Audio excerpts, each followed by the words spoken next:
Alright, so in this video we're going to be talking about hang on, let me get my hat. Alright, so in this video we're going to be talking about this warehouse that I cut, or storage units, whatever. This is an account that I got a couple months ago. They lost their guy, and you know, I really like this warehouse account, and I hope it's one that works out, you know. But sometimes what happens with these storage unit places is, you know, you pick them up at some point, middle of year, end of year, beginning of year, whatever. They last a couple months and then they find someone way cheaper. That has happened numerous times on these storage places, warehouse places, factories. You know, there's always going to be someone cheaper. And you know what? Like the last guy doing that, he was doing the whole thing, doing the same things I was doing, well, less than what I was doing, for $300 a month. Okay, and like I say, dude, there's always going to be someone cheaper, and $300 a month is a lot to some people, you know. And their value of their back, right, is not like how it should be. So we'll talk about that in the video. I'm going to try to show the whole thing. I might speed some of it up, but I'm going to try to do it like a podcast style voiceover, something like a classic YouTube, right, vlog style or voiceover commentary style thing.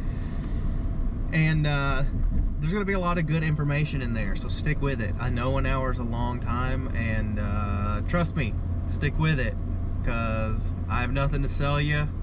I'm not sponsored, I'm not sold out. I still have the ability to give my own opinion on things, right? So I got some good information for you. Stick with it, listen, just hang out, man.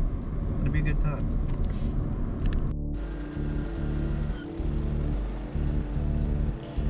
Alright, here we go with another lawn getting mowed up.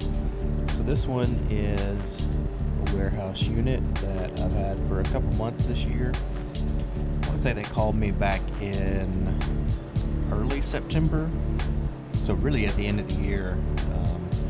Their old guy just kind of disappeared on them, you know, and that happens a lot in this industry. I feel like most of my work comes from the old guy didn't show up or went out of business or something, you know. The funny thing is it's always the other guy never showed up, you know, or didn't do a good job. It's never the other guy was charging too much, you know. I've never heard my old guy, he got crazy. He was charging way too much. And that's a thing that, like, I wonder, is it really just that simple? You know, all you got to do is show up, and you could just charge whatever you want to charge, you know? Sometimes, I mean, I think sometimes that's the case, you know? In particular, I've noticed more wealthy customers that it seems like they just go through lawn guys like crazy. And then it ends up being that they're super picky, you know? And that's what I always tell customers. And I'll just be straight up and blunt. Like, even with this one, I said, you know, it sounds like he wasn't making enough, you know? Because she had another reason. I'm not going to get into that, but they had another reason that he left. And I was like, well, I mean, what exactly was he doing it for? Because it very well could have been he wasn't making enough. And sure enough, you know, I'm charging about double what he was charging. So, listen, man, if you're a customer watching this or a homeowner, you've got to pay what this stuff is worth, because this is hard work, you know. The way this lawn in front of you in the video is now, it's not super grown up, but in the springtime, I can tell without a shadow of a doubt, this is a task, okay? This is a lot of weeds, and this stuff is gonna go crazy in the spring, you know. So customers, you know, mowing a property like this is not fun. It's not easy. Like all this that's in front of me there on that slope, I can't mow that with a mower. I have to weed eat it. That's not fun. That's not easy. It's a lot of back motion, and we have to do that for 30, 40, 50 yards, and some psychopath lawn owners are out here doing it on 100 plus yards. It's a lot of work, and it costs money. All of this equipment that we use is super expensive. I downgraded from a 60-inch mower to a 48-inch mower so that I could pay the same price and keep my prices relatively the same. Keep my expenses the same so I can keep the customer expenses the same. So, things are expensive. And lawn guys, you have to keep stuff in mind too. Looking at this yard now, it looks easy peasy, right? It's a breeze. Okay, there's nothing to this, right? But you have to factor in that when April, May, June rolls around, if it rains like crazy, which for us in our area it did this year, this is gonna be a jungle. It's gonna be a mess. And this is every 2 weeks. You're gonna have to double cut. You're gonna be looking out for rocks. You're gonna be, like I say, factor in the fact that this is gonna go crazy in the springtime when everything's growing.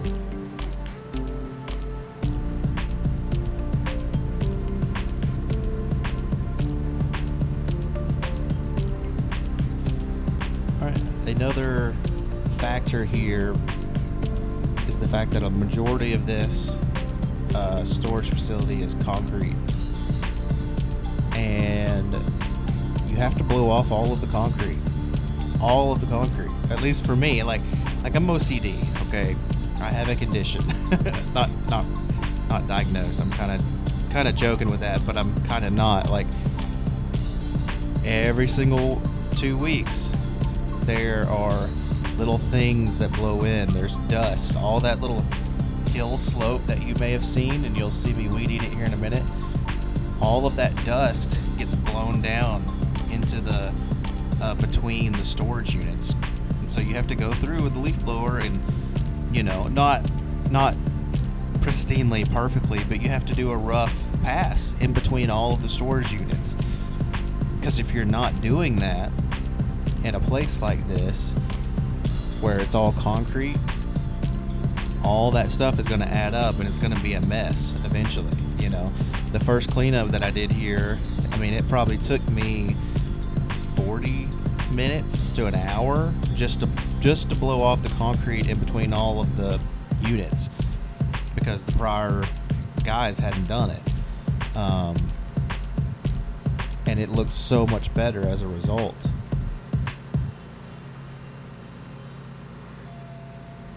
And now another little factor with a facility like this is it's very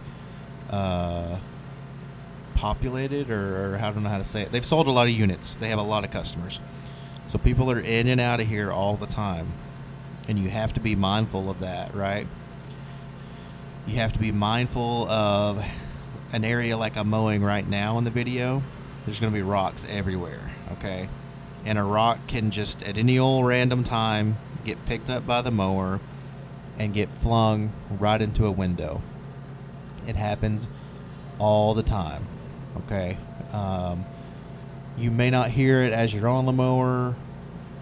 In fact, you will absolutely not hear it while you're on the mower, but rocks, pretty much the entire time that I'm mowing here, there's probably rocks flying all over the place. Now, you can minimize that, obviously, by getting the grass flap. You can see it in the bottom right-hand side there. And that'll minimize what you throw from the mower when you turn and face. So look at the video. If I turn now, so right there, if there was a customer of the facility, I could put my flap down and minimize the rocks thrown. One thing I'll say about shoot blockers and grass flaps and whatnot, even mulching kits, it's not a perfect solution. It minimizes it greatly, but rocks can still fly out from under your mower deck. Okay, I've had this happen. It was so frustrating because I had just bought my old Dodge Ram, and I had the chute blocker on my old John Deere down, and a big old rock flew out from under the deck on the left side, not the chute side. So rocks can fly out from under there as well. So, you know, you're obviously much better off with a chute blocker, but don't sit here and assume that you have a perfect solution, because it's definitely not a perfect solution in no way, shape, or form. It's like an 85, maybe 90% solution, but you're going to get those strays on occasion, right? I guess one of the things that I would always say is everything has trade-offs, right? And there's no such thing as 100%. And I tell my customers this all the time. You know, I'll never promise 100% like weed control. I'll never promise 100% that your hedges are going to be totally healthy, because there's factors that I can't get into. Like, there's factors that I can't control, like the rain this year. You know, there's not a hydrangea in our city that doesn't have mold and fungus issues because it rains so much. There, I'm telling you that you will not, unless it's in a greenhouse that has been controlled, there's not a single hydrangea that doesn't have those big old brown black spots in the holes in them.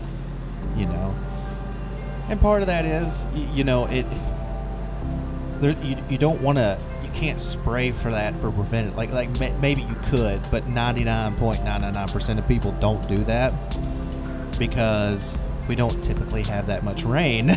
So it's not, it happens, but it's not anything like it was this year, right? You know, hydrangeas, they love hot, dry weather.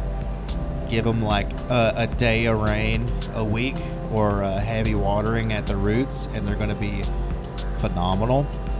But if you douse them, you know, in the constant rain like we've had this year, hey, guess what? You're going to get this fungus, and it's going to look like that.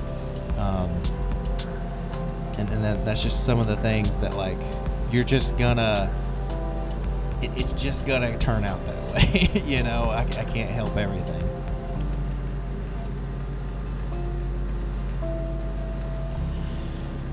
All right, so another factor with this particular property, you'll notice I sprayed the fence line.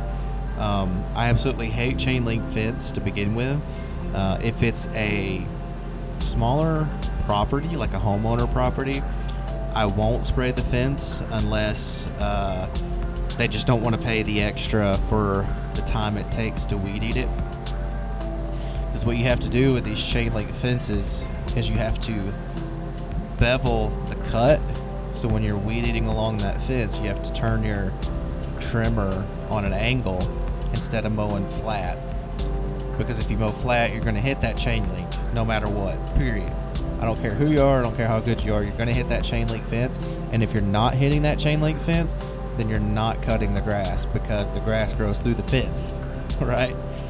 So you have to bevel it, and you have to like run it along that fine line and almost, you know, create like a dip there where that chain link portion touches the dirt. And then what I'll do is, once I get my bevel cut in, I'll flip it up and I'll edge the dip there. I'll edge the line, basically edge the fence. And it makes a really sharp, clean look, and it looks fantastic on those chain link.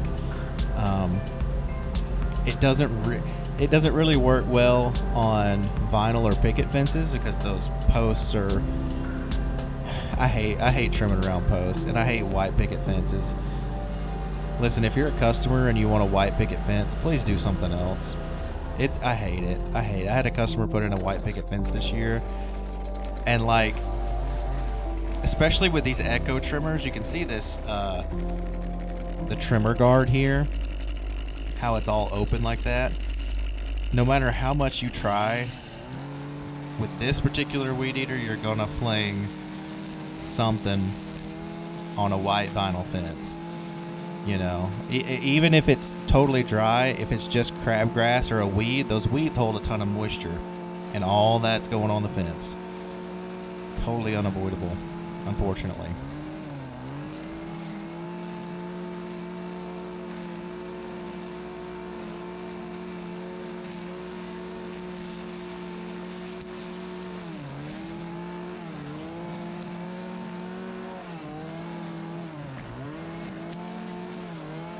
Alright, and as we get around to the building, you'll see here that I've sprayed the area around the building to make the weeding just a little bit easier.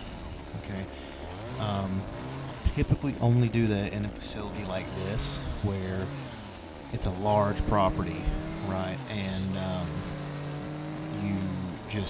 it would take ages for me to realistically trim all of this if I just let it grow wild. This just makes it just a little bit more maintainable and a little bit more presentable in the off weeks as well, because you're not getting a ton of growth up on this concrete pad and the metal whatever. And it also reduces the amount of wet grass splashing up on it, which again is similar to a vinyl fence. This metal siding, like it seems like it just attracts grass, and it feels like with this particular weed eater there's no way around it. With my favorite stihl weed eaters back in the day before I switched over, the guards were just so much better, and it gave you that option to, if I were to trim it the opposite direction that I'm walking now, it would throw it away from the building. You know, the way this guard is set up, I really hate the Echo trimmer guards a lot. It feels like I'm constantly getting rocks thrown at me. And I don't know the purpose. I understand most people take them off anyway, so maybe they're like, let's just save money on the guards and not spend as much plastic on the guards, right? But I like the guards. I feel like it runs better. It doesn't bog down the engine. I don't have issues with the line binding up, which every time I've taken the guards off, the line just binds up because too much gets out, and you snag on something and it cinches up in the weed eater head there. And I get it, like a lot of people like to take the guards off. I just think it's kind of pointless. They're meant to run a certain way, and when you take the guard off, it doesn't run that way, you know. I just, for me personally, I don't like it. And then also, you don't have to worry about the insurance issue of, oh yeah, he's modified his equipment, which, you know, I've never heard of that happening, but you know what? If it's gonna happen, it's gonna happen from something like that, you know.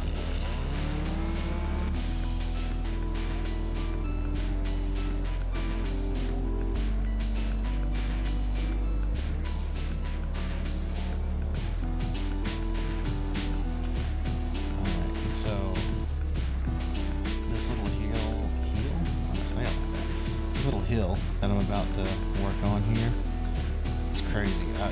I was hoping so badly when I took this on that I could put a mower on it, but it just, even the walk behind, the 48 walk behind, the rocks and stuff, it like slides and slips around. I've tried lowering the tire pressure. I've tried raising the deck up a little bit. It just won't happen. And the V-Ride is absolutely not going to hold this slope. Yeah, I hate my V-Ride. Listen. I know people are going to like be so tired of hearing me cry about my V-Ride until I get rid of it, but hey dude, we're stuck with that thing for a year or two, right? I'm going to use it until it's done. I'll never get what I paid for it, so I don't want to be taking a loss on it.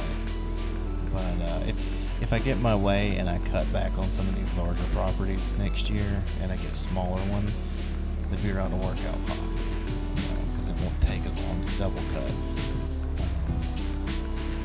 So in this shot, I want you to look at the fence to the left.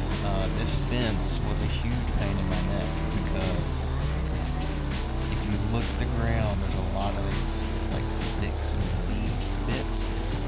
There was vines all throughout, and I'm talking years and years and years of vines that when we did the cleanup here, I had to go through and just each little square of the chain link I had to cut out the vines. And again, you'll see at the end, there's a little section of it, but I'll post pictures, I'll edit those in right now. And you can see just how much stuff was in these fences and how good it looks now. And this is one of those things, man, that like it's a ton of effort, and there's a reason that nobody else did it, is because it sucks. It's not fun. It's all hand tools, and you know, it sucks. It's not fun. But that end reward of how it looks when it's done, like it's so worth it visually. Now, is it worth it as a business move? It's yet to be seen. You know, there's no telling how the owners of this location are going to feel going into next year. Are they? Because here's the deal. I'm recording this at on October 29th, the end of the year, as I record this. Okay, and you can see the fence here, how thick those vines are. So I told you I'm charging double here than what the last guy was charging. And the thing is, are the owners of this location, as we go into the winter months, are they just kind of piling up a list of other landscapers to call and to get a cheaper price, even though I've done all this work? Because that's what that's the reality of these commercial accounts, right? I always go into these sort of with the expectation that I'm on borrowed time, right? If I have a few of these on, that's cool. Obviously, I would love to keep this account forever. I mean, that would be a fantastic thing. This is one of those accounts where it's priced so well, like I wouldn't have to increase the rates for a long, long time, unless the economy just goes crazy. But again, I'm in here with the expectation of I'm on borrowed time, because that's the reality of these commercial accounts. They're having meetings, they're having discussions, they're looking at their finances, and they're saying, is the lawn guy worth it? Do things look better? You know, you know, he shows up all the time, but like, look at the price. It's a lot. Do you think we could find someone that would show up? Because it's all the hard stuff's done, all the fence lines are clean, all of the big overgrown trees are done, all the cracks are sprayed out, like everything's up to date. Like, I wonder if we can get someone in to just keep it done, you know. And that's kind of the way that cookie crumbles, right? That's the kind of discussions that happen in the background of every commercial account. Is look at the finances, what's the cost, is it worth it, do things look better, can we maintain, or can we get someone to maintain this cheaper, you know? And you're always just sitting there kind of on the chopping block, right? On the financial chopping block, right? So, and that's the thing, like, it's okay, I totally get it. And I would love a perfect world where all of my effort and all of my time and all of my reliability actually genuinely pay off, and I get to keep this account forever, and we just get to keep making improvements, and we get to keep clearing things out. Because obviously there's a million things I could do here to make this stuff look better, but I can't do it all in like 2 or 3 months. I've only been here for 2 months, and we made such a huge improvement. I mean, look at this hill. This entire hill was extremely overgrown. In this video, I actually cut it with the walk behind before I started recording. But like, that hill took me probably 3 hours, 2 or 3 hours just on that hill to get that little section cleaned up. And then it gets into a portion where it's too hard to cut. Like, the mowers can't cut it.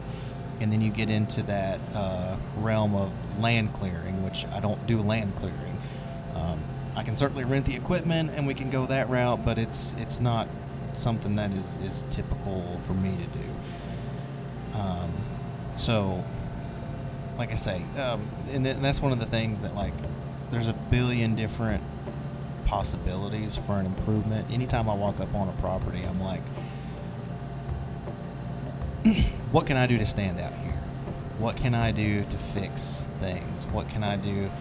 You know, I know we didn't discuss XYZ, but I'm just going to go ahead and knock it out just so it's done. Because it looks like no one's done XYZ for a billion years, right? And everything's looking crazy. So, like I say, in a perfect world, all of my effort pays off. And in a perfect world, instead of the discussion being, can we get it done cheaper? Can we, you know, can we get a someone just as reliable, or maybe get someone out here once a week? You know, if instead of that discussion, if it was a perfect world, it would be, man, Aaron's done so good. If we lose him, I don't know what we're gonna do, right? But that's the thing. There's so many people doing this that, you know what they're gonna do if they lose me? They're gonna go find the next guy. You know, there is no just doing such an amazing job, you're irreplaceable. And I feel like that's true in every job, no matter what. Things go on without you, period, all the time, no matter what. You do not have a choice in that. Whether you're working here for a commercial account or even a residential lawn customer, things go on, and circumstances go on without your input, no matter what.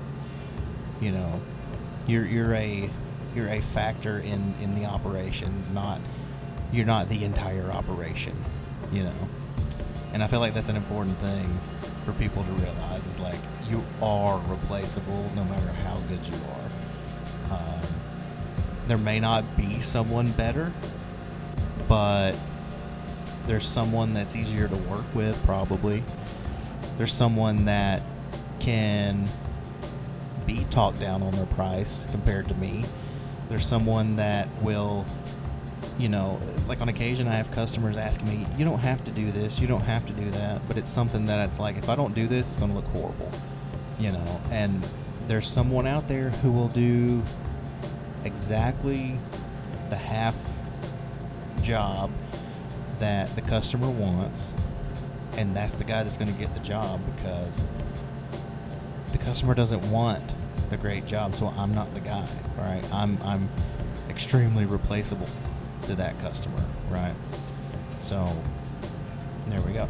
And truth be told, that is honestly true for customers as well. Like, every customer, I've come to learn this, and it's been a hard one, because, you know, dude, I'm a sucker for just, I guess, relationship building and that kind of thing, which is like, you know, I love the scenario where the customer is like, dude, Aaron, no matter what happens, you're my guy. You're the dude. You're it. Like, oh, you increased your price by $60 after 3 years. Oh, you know what? Perfect. Like, you think you're going to get rid of us that easy? Like, I've had a customer say that as a joke, right? Because, yeah, I did. I didn't have price increases for many years, and then I did like $60 and $50 and $80 price increases, and multiple people were like, absolutely, no problem, you know. So those are the scenarios I like, and those are the kinds of customers that help you realize that there are good customers and then there are stinkers, right? And the stinkers are all replaceable because there's always a good, more easy to work with customer. Even if that customer is like their account isn't as much, I would much rather. That's my little girl. I'm gonna go take care of her. But I would much rather be in a scenario where the customer is actually wanting to stick with me no matter what, as opposed to finding the absolute cheapest price. Now, I think long term, of course, every customer is going to have some turnover, right? Ideally, that wouldn't be the case. But again, we're not in perfect land. We're in reality. And the unfortunate truth is that you have to live in reality on reality's terms. That's one of my favorite sayings, because I don't think a lot of people do that, especially anymore. Maybe those are topics for another discussion, but always remember that you have to live in reality on reality's terms. Okay, you can't just go and make up a dream, and then the next morning you're living it. You know. All right, and these are some of the harsh realities that none of these business gurus want to let you in on, which is the fact that if you're a horrible student, you hate studying, you hate reading, if you're gonna really make some money, you have to learn specialized things, which requires reading. You want to do fertilizer, you got to read a book, you got to learn the stuff that's on the test, and you got to take a test. Okay, you want to know how to make plants live, well, you got to learn what the plant is and how it works and where it lives the best, because some plants aren't going to work where you live, period. They might live a little while, they might have a season where they look great, but if you want optimal landscapes, beautiful visuals and aesthetics for your area, you got to learn the area, which requires a little bit of reading and studying and learning outside of doing the physical job. You're going to have to learn accounting, because you need to know a little bit of accounting so that you know your accountant, whoever you hire, if you're hiring, is doing a good job. I had to go through 2 accountants to find one that was doing the things that I had learned in my college classes. And you have to know what you're doing in that regard of accounting. You have to know how to set up a contract so that it is actually meaningful in a legal way, so that you're not just having them sign a paper thinking you're in control, and then all of a sudden when you need it, it doesn't do anything for you. What works, what's legal, what's acceptable in the law. You have to learn some of this stuff. You don't get to just start and fire things up, you know.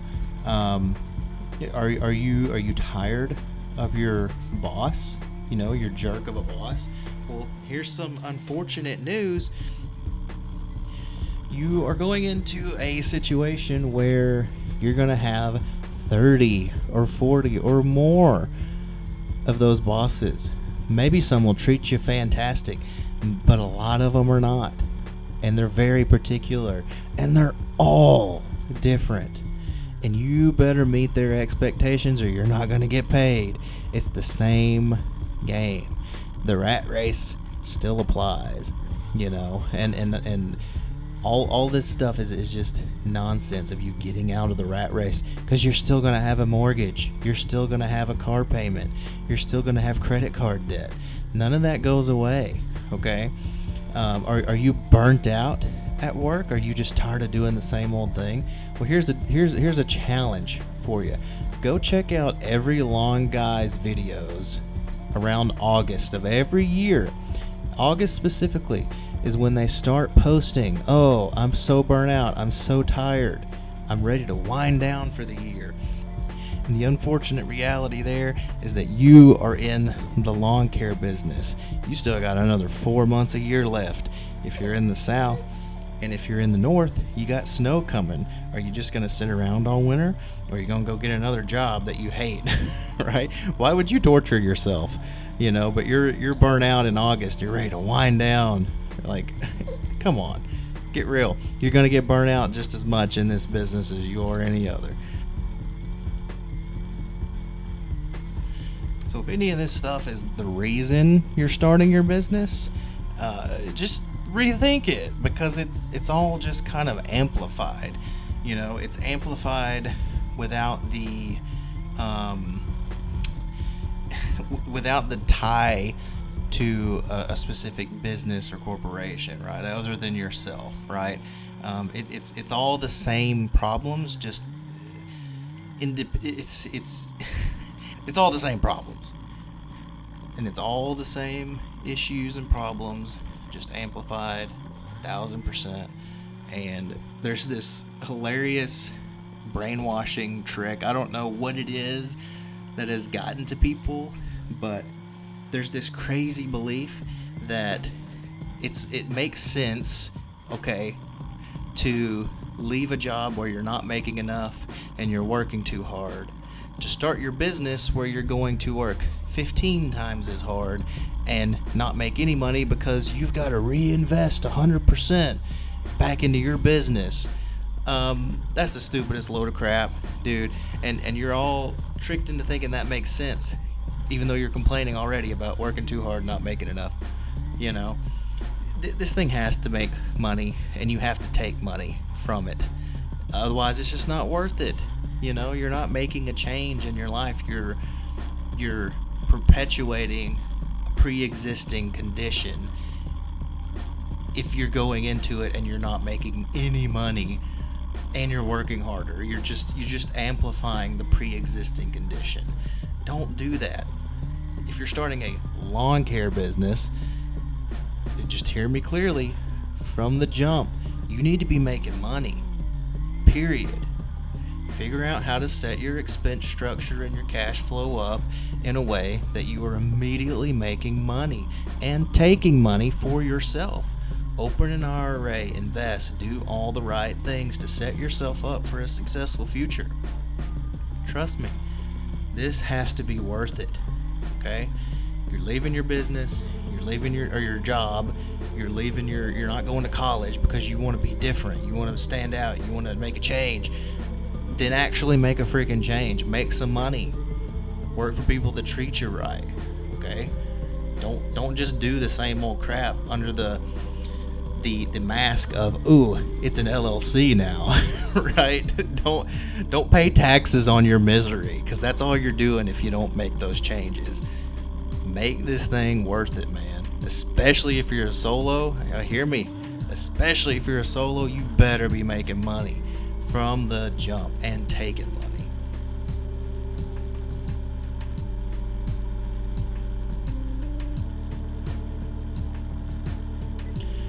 Alright, so right here, I'm trying to edge this sidewalk, and it's been pretty overgrown, but it's also been dry and dusty, and you can tell we're on like a main highway here, so it's a weird situation where I can't just pull out the stick edger and make a big dusty mess, because if you were to do that and just immediately go to a perfect edge, it would make huge roadway issues. So this is just one of those issues where you're kind of limited by your circumstances. So and you can see here I have an idea in the video. I'm going to flip my camera around to try and get the edging recorded better.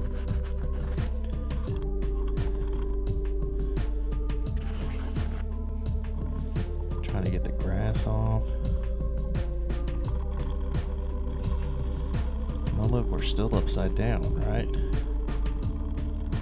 No. Much better. You can actually see what's happening. And there's not much to take off. Like, part of me wishes that I had done recording on the cleanup, because the cleanup was crazy. There was a ton of stuff.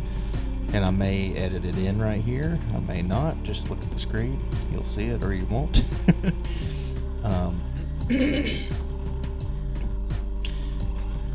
I don't know why I'm coughing all of a sudden. But, yeah, this whole thing gets edged, and then there's a whole back lot too, and that gets cleaned up similarly. And and anywhere there's an edge, we're going to try to lay an edge down. It doesn't matter if it's a warehouse or a weird back lot that no one sees, you know. You got to remember, you're doing your work for your customer, right? Because they're going to see it. It's not about, is the neighbor going to notice, or is the highway traffic going to notice my edge, right? It's the fact that the person that hired you wants their property to look better for them. You know, they are the ones that are getting your value, not all the onlookers. And I hear this a lot, right? Which is, a lot of people will, they'll talk about how they only do things, but they only do like a full service, or they only do every little thing. It's hard to explain. They don't do like half jobs or whatever because of everyone looking. And I get that. I'm very, very similar. You know, I want things to look as good as we can get them. But I mostly do that for me and for, you know, my customer. But if a customer wants to pay, you know, decent money, and like say the job's just flat out too big, but they want a portion of it, you know, done, and it's something that I can handle, I'll do that for someone. Because at the end of the day, it's really whatever the customer wants and is willing to pay for, as long as the price is right. You know, we're in business to make money.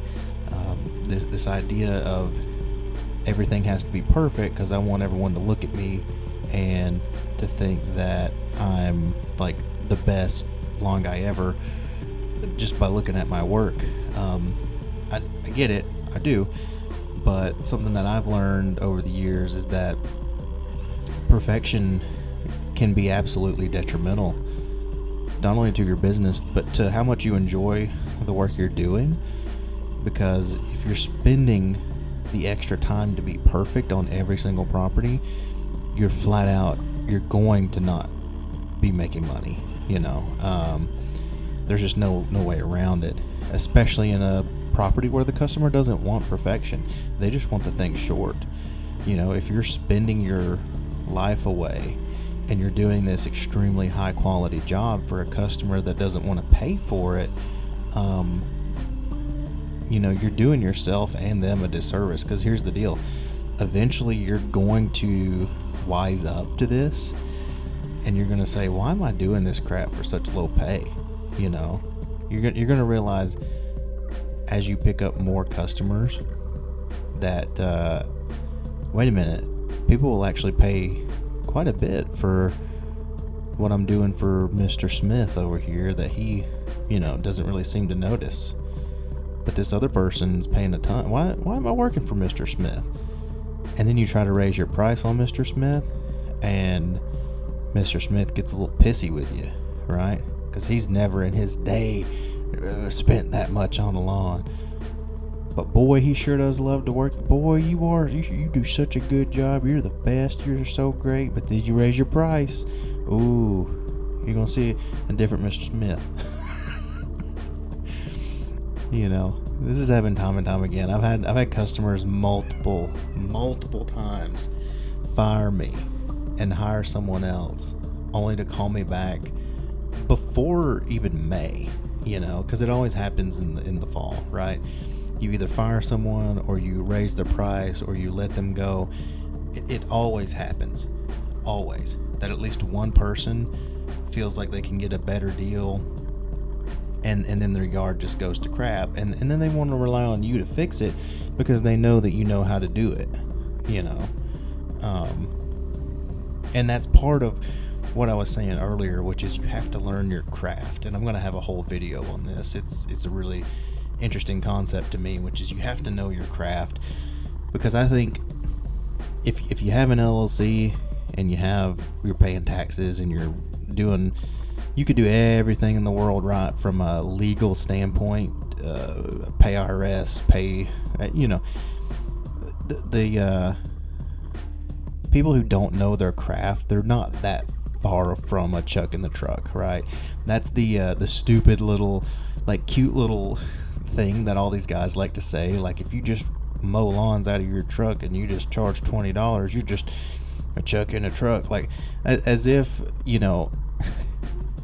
and you see a lot of these new guys, you can tell they would never be able to answer half the questions that come up on a day-to-day basis, and they want to act like they're that much further away from the quote-unquote chuck in a truck.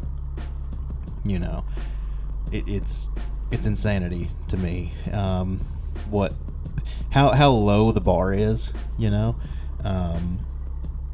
because there's a lot of guys who could mow grass and they'll show up, okay, but if they need to know, is this a fungus or bugs, they have no clue, and they're going to shrug their shoulders, and that's acceptable. And there's a lot of guys with that level of education that the majority of folks are just going to say, yeah, oh yeah, he's a professional, yeah, he's great. And there's shades of, right, there's a spectrum of professional, right? It's business professional versus an expertise professional, right?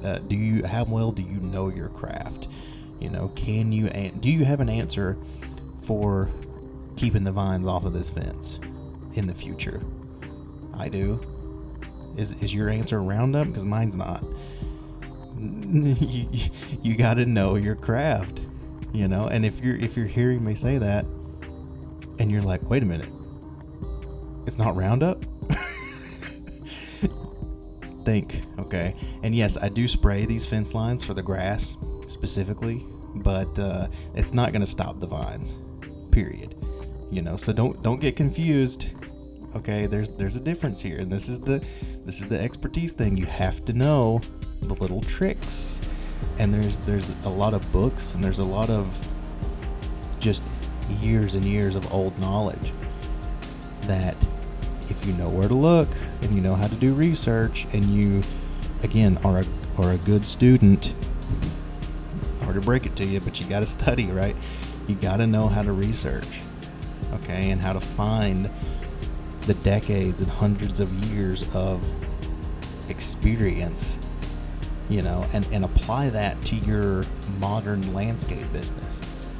Because if you don't have certain tricks and bits and pieces of knowledge, again, you're barely above the quote-unquote chuck in the truck, which, again, I definitely hate that moniker, because most of the people that say it don't have the expertise that I'm talking about. I have a lot of knowledge and I have a lot of skill that, again, I don't get to apply, because the way the industry's functioned, it's like people just want their lawn short, right? They don't know what's possible. But I have all this knowledge and experience after doing this for so long that, it frustrates me that I don't get to apply it, because I'm competing with the guy who's just going to come in and make the lawn short. And, you want to fix landscape? Well, I can't do anything with what's here. Let's just rip it out and do a whole another build. No, don't do that. Work with what's here. Add to it. Fix it. Correct. There's methods, and there's things that it drives me crazy to see people just all the time go to their first answer is, I need a complete rip out, and I need a complete tear out, and I need to completely resod, and I need to, like, people are spending exorbitant amounts of money for complete redos and remodels and renovations that are just not necessary. Because here's the issue at the end of the day with doing sod. It requires a lot of the same techniques and upkeep that whatever you're ripping out requires. This area that you're mowing right here, this is a good location for sod. However, I could probably make the Bermuda that's here work, because there is a nice little stand of Bermuda. You give me 2 years on this, I guarantee you I could have a crazy stand of grass, even on this crappy rocky soil. You know, if I can get that Bermuda to just wake up and go crazy, and I can, you know, I could figure that out. You don't have to spend 30 or 40 grand resodding this whole facility. You just got to apply your knowledge and be patient, because there's nothing. I tell customers this all the time. Mother Nature, there is no immediate benefit. Even if you do sod, you have to water it for like a month before you mow it. Like sometimes you can get, like if you do it in the right time and you get lucky with the conditions, you could probably get away with 2 weeks before you mow. But regardless, you're waiting a month, you know? And like we did zoysia back in March for a customer. We put in zoysia sod. That stuff did not look good. It didn't really start to pop until the summer heat hit. So again, this is the stuff that I mean, that even the quote unquote instant solutions are not actually genuinely instant solutions, you know. And truth be told, with sod, certain types, if you don't do it right, it could live great for a year, 2 years, 2.5 years, and then all of a sudden the roots get down to a point where, we can't do this, and you're going to notice that sod die out.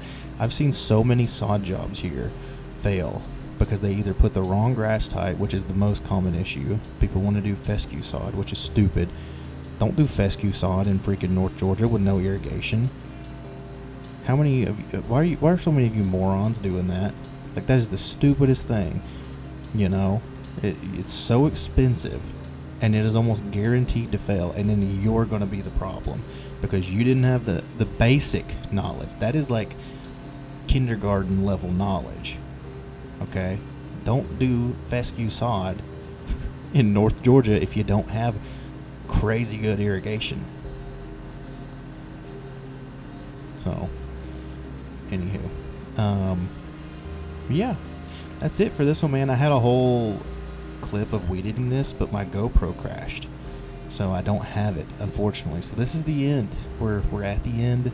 And yes, I do weed eat this entire little strip here. It's great when I have an employee, but here at the end of the year, I'm not bothering hiring, because I would have to lay them off for the winter anyway, right? Or pay a salary and just keep them on that way. But look, here's the deal. I've rambled a lot about a whole ton of stuff, and I really hope that you've enjoyed listening to it. It's kind of like a podcast, right? And again, there's really good information here for free, no course, nothing to sell. Just enjoy and like and subscribe and be appreciative, right? And leave a comment and tell me what you think. You know, if you got this far and you're that, you know, dedicated, I really appreciate you.